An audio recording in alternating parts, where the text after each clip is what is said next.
माननीय सभापति, माननीय सांसद, जिस बिल के विषय में मैं बोलने जा रहा हूं, उसमें सुधार कम है, संशय ज़्यादा है, न्याय कम है, पक्षपात ज़्यादा है। संविधान ने जो दिया, यह बिल वह छीनने की कोशिश कर रहा है। इसमें संशोधन कम, साजिश ज़्यादा कहनी चाहिए। जब कानून बराबरी का न हो तो वह सत्ता की चालाकी बन जाता है। यह कानून नहीं, कानूनी भाषा में लिपटी हुई मनमानी है। माननीय सभापति, मेरे सीमित समय में मैं कुछ बिंदुओं पर आपका ध्यान आकर्षित करना चाहता हूं।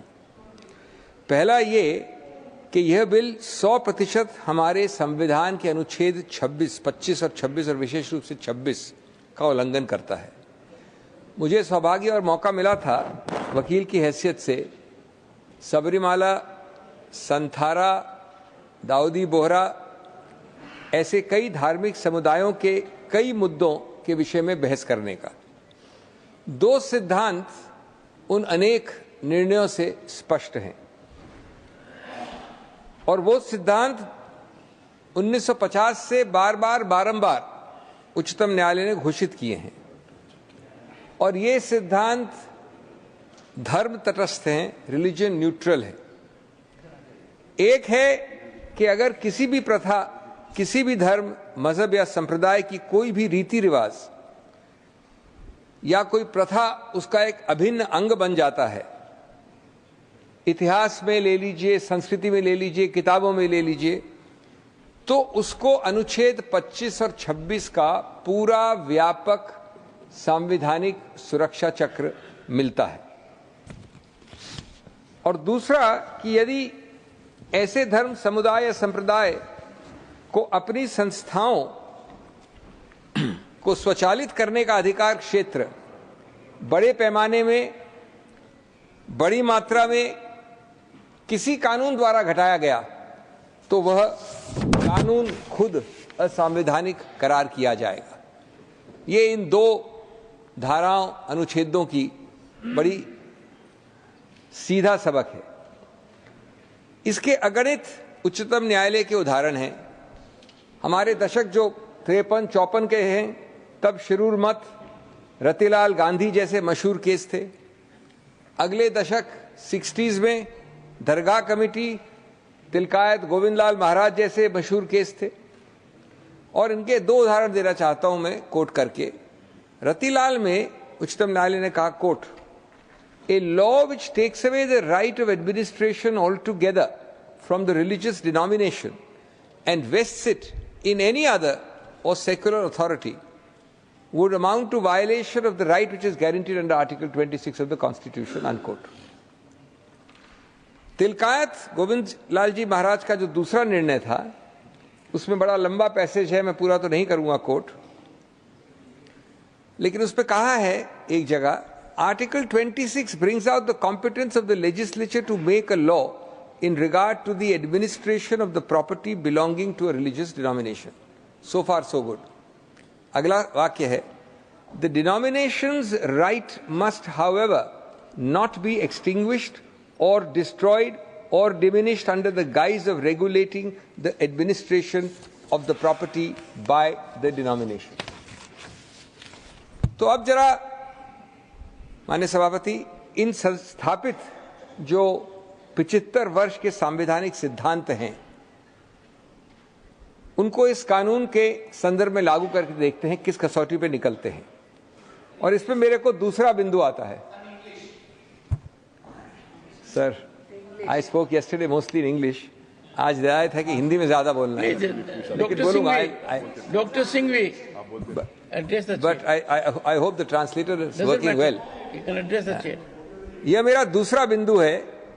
बिल के क्लॉज 11 के अंतर्गत 100% मेंबरान, और मुझे बड़ा हास्यास्पद लगा, माननीय नड्डा जी कह रहे थे कुछ और अभी। क्लॉज 11 के अंतर्गत 100% मेंबरान प्रादेशिक वक्फ बोर्ड के ऐसे व्यक्ति होंगे जिनको प्रदेश सरकार नियुक्त नॉमिनेट करेगी। स्वायत्ता, ऑटोनॉमी, अधिकार क्षेत्र कहाँ बचा? एक इस्लामिक मुस्लिम ऑर्गेनाइजेशन का 100% नुमाइंदे नॉमिनेटेड और 0% चुनावित। क्या अधिकार क्षेत्र बचा इस धर्म और समुदाय को अपने वर्गों को चुनावित करने का?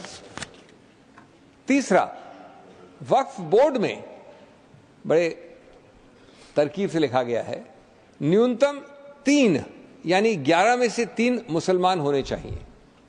इसको अगर विपरीत भाषा में पढ़ा जाए तो 8 गैर मुसलमान 11 में से आप नियुक्त कर सकते हैं। लिखा तो खैर विपरीत भाषा में है। अनुच्छेद 26 का कौन सा स्वायत्त, मैं पूछना चाहता हूं, का हक अपने समुदाय के साथ छोड़ा गया है? और दूसरा जो एक बॉडी है, संस्था है वक्फ काउंसिल, वहां गनीमत है 22 में से कम 12 मुसलमान होने चाहिए। चौथा बिंदु, अनुच्छेद 25 और 26 में अपने धर्म के लोगों को अपनी संस्थाएं खुद चलाने का हक दिया गया है। इस बिल में क्लॉज 14 द्वारा वक्फ बोर्ड के अध्यक्ष के विरुद्ध कोई मेंबरान अविश्वास मत नहीं ला सकता। उसको हटाने की अविश्वास मत द्वारा प्रक्रिया नहीं की जा सकती। क्या गणतांत्रिक प्रक्रिया छोड़ी है सरकार ने इस बिल में? क्या स्वायत्तता बची है? बचा है तो सिर्फ सरकारी नियंत्रण। पांचवा बिंदु, पहले पुराने कानून में वक्फ बोर्ड के सीईओ को मुसलमान होना अनिवार्य था और साथ साथ 2 व्यक्ति जिनके नाम बोर्ड देता था उनमें से एक नियुक्त करना आवश्यक था। बिल का क्लॉज 15 इस वर्तमान बिल का इस सबको हटा देता है क्योंकि इसका आधार है अब बिग ब्रदर नॉमिनेशन के आधार पर इसको चलाएगा। छठा, मैं आपके सामने 6-7 एक्ट्स का नाम लेना चाहता हूं। Karnataka Hindu religious institution charitable endowments act 1997, Jagannath temple act 1955, Mata Vaishno Devi shrine act 1988, Tamil Nadu religious charitable endowments act etcetera 1959, Uttar Pradesh Kashi Vishwanath temple act 1983, Sikh Gurdwara act 1925 और मेरे पास ये सूची बहुत लंबी है भारत के विभिन्न धार्मिक संस्थाओं के विषय में, भारत के विभिन्न प्रदेशों के विषय में।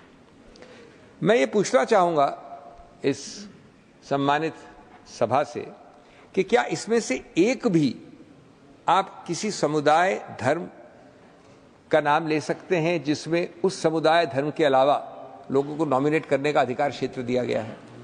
किसी एक में? मैं तो सराहना करता हूं और पूरा समर्थन करता हूं बीजेपी के नए नवेले दोस्त माननीय नायडू साहब, चंद्रबाबू नायडू, मैं वास्तव में सराहना और समर्थन करता हूं उनका, जब उन्होंने कहा कि तिरुपति बोर्ड में गैर हिंदू कैसे आ सकता है। बात सही है बिल्कुल। तो किस आधार पर ये सरकार ये आडंबर कर रही है, ये स्वतैला व्यवहार, ये भिन्न कसौटी एक समुदाय पे? इसका मतलब ये नहीं है कि आप दूसरे समुदायों पे भी ये प्रहार करें। इसका मतलब है कि आप ठीक ठाक तरीके से द्वेष की भावना से यहां नहीं चलें। 7वां मुद्दा, ये जो भी बात हुई वक्फ बाय यूजर की, ये बड़ी रोचक एक कानूनी सिद्धांत की बात है।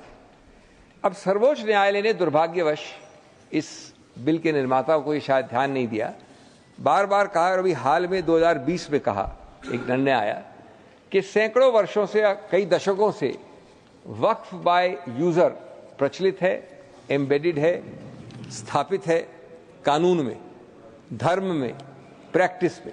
ये निर्णय आखिरी जो मेरे पास है वो है 2020 का। उसकी 2 लाइन पढ़ लूं मैं। Waqf need not necessarily be an express declaration in every case, the same can reasonably be inferred from the facts and circumstances. उसके बाद बड़े लंबे चौड़े इसमें डिस्कशन हुए हैं। तो मेरा मुद्दा ये है कि अगर सर्वोच्च न्यायालय ने निर्णय द्वारा ये स्थापित कर दिया है कि वक्फ बाय यूजर कानूनी है, सही है, संवैधानिक है, तो उसको हटाने का तरीका एक ही होता है, कानून निरस्त नहीं कर सकता। हम सब जानते हैं कि कानून की बड़ी एक स्थापित मर्यादा है कि कानून द्वारा आप किसी निर्णय को निरस्त नहीं कर सकते। आप सबसे ज्यादा ये कर सकते हैं कि उस निर्णय के आधार को हटा सकते हैं। तो अब मैं पूछना चाहूंगा कि आप इस निर्णय का आधार जो है कि कई दशकों से ये स्थापित कस्टम है वक्फ बाय यूजर, उसका आधार आप कैसे हटाएंगे? इस बिल का जो पहला प्रारूप था उसमें उसको हटाने का प्रयत्न किया गया, यानी निर्णय को निरस्त करने का, न कि कोई आधार का हटाना। जब कोई प्रोटेस्ट आए शायद मिलीजुली पार्टीज के, तो एक और रोचक प्रसंग निकला। उन्होंने कहा कि ठीक है, हम इसको हटा तो रहे हैं लेकिन इसको भविष्य से हटाएंगे, रेट्रोस्पेक्टिव नहीं, यानी वक्फ बाय यूजर आगे से नहीं होगा। जो गलती पहले की आपने, अगर कोई चीज कानून द्वारा स्थापित पाई गई है और आप उस चीज का, उस निर्णय का, उस उच्चतम न्यायालय के जूरिस्प्रूडेंस का आधार नहीं हटा सकते हैं, तो आप उसको नहीं हटा सकते हैं भूत के लिए भी और भविष्य के लिए भी, retrospective also and prospective also. तो इसका कोई तर्क, इसका कोई खास मुझे समझदारी नहीं दिखी।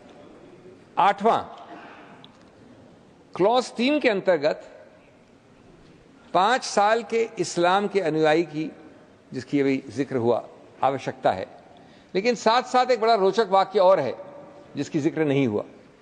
वो 5 साल के इस्लाम के अनुयायी के बाद जो वाक्य है वो कहता है, quote, having ownership of such property and that there is no contrivance involved in the dedication of such property, unquote.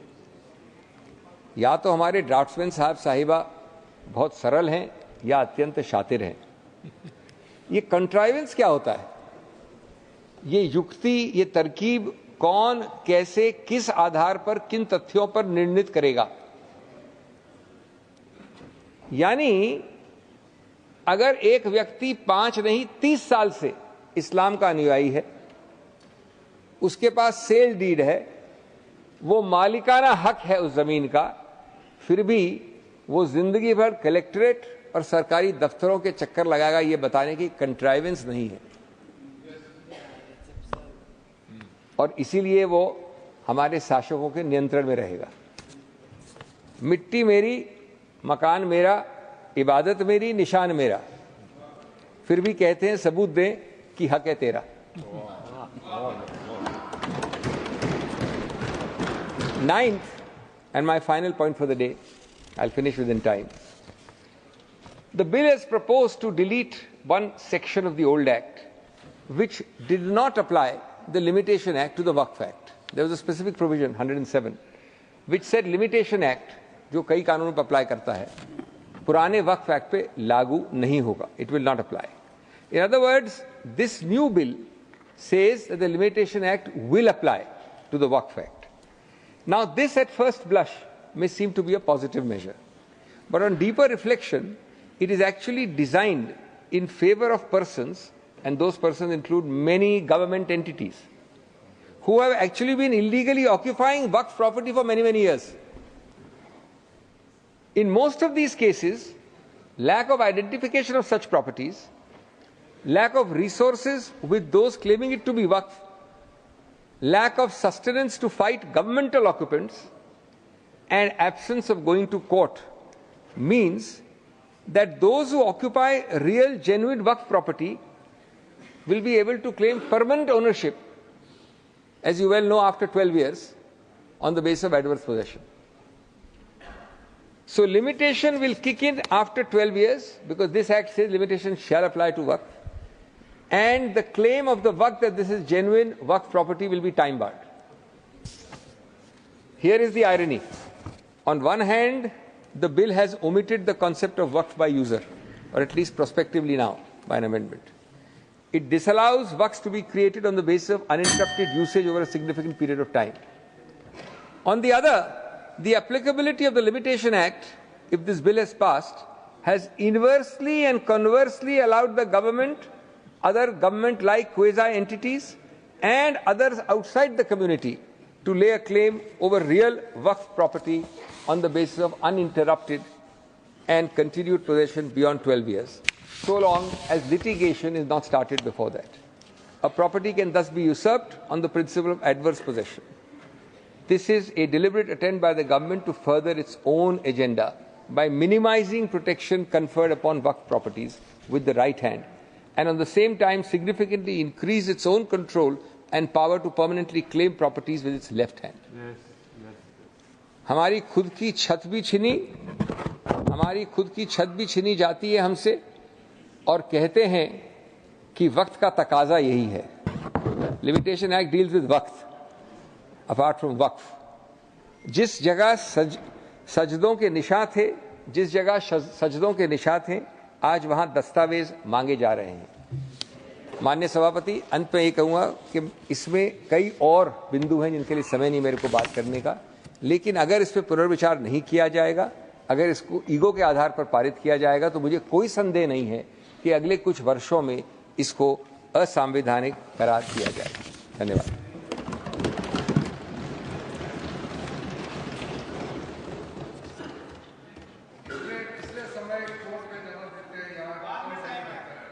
जाहिर था.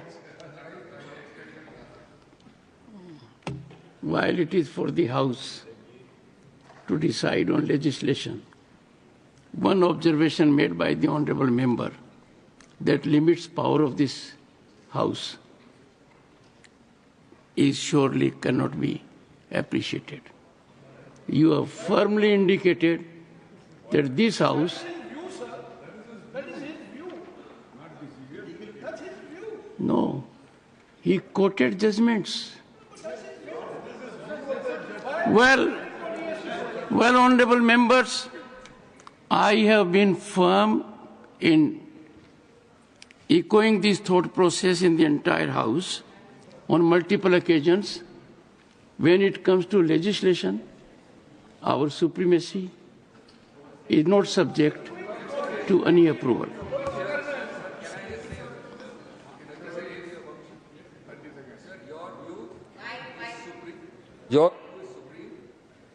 I submit with respect the view of a member who speaks is also supreme within his speech. Right. Unless I say something, sir, just one minute. Sir, unless I say something expungible, I do not. It is my view that legislation of this House is not supreme.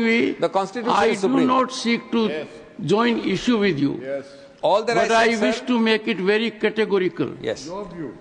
Repository of sovereignty Sir. is this House. I would be the और last दूसरा, person. Singhvi साहब एक राय दूंगा. आपके पिताजी बहुत नफीस थे. उन्होंने कभी सभापति के बाद जी लगाना नहीं भूला. आपको ये याद ही नहीं रहा. मैंने तो ऑनरेबल चेयरमैन कहा सर अभी 2 सेकंड पहले. आप एक बार देखिए, कोई भी इस कुर्सी पर बैठे सभापति कहना और सभापति जी कहना बड़ा फर्क पड़ता है. मैं माफी चाहता हूं कि मैंने सभापति माननीय सभापति professor Ram Gopal Yadav, professor Ram Gopal, I know you will create disturbance. हमारे पार्टी के सारे बड़े वकील मौजूद हैं, क्योंकि आप बार-बार कहते हैं कि यहाँ वकील बैठते नहीं हैं. हमारे पार्टी के सारे वकील बैठे. मैं ये तो आपको हर रोज नहीं कर सकता कि विप जारी कीजिए. सर 2 सेंटेंस आपने विप जारी किया है इसलिए उपस्थित है. 2 सेंटेंस सर, 2 सेंटेंस. आप शायद माननीय शब्द को आपने सुना नहीं या देखा नहीं. और दूसरा, प्रोफेसर राम कानून सर्वोपरि